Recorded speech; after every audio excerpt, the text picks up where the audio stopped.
what is the value of 5 divided by 5 divided by 5 divided by 5?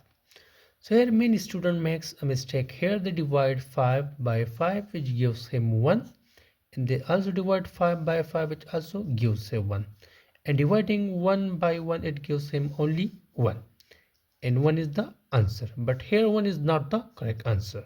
This is due to our wrong order of operations.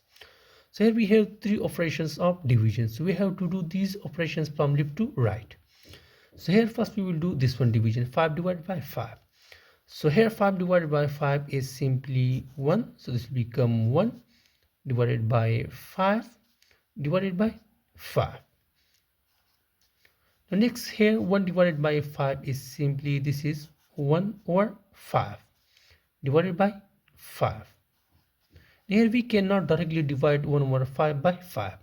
So here we have to apply the rules of KFC rules. So for that, here we will use this first fraction 1 over 5 as the same, and we will change this division to multiplication, and we will reverse this one fraction. So this is actually 5 by 1.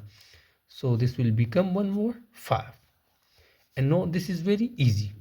So here 1 times 1 is simply 1, and 5 times 5 is 25. So here 1 over 25 is our final answer. So finally the correct answer and value of this interesting division math problem is 1 over 25.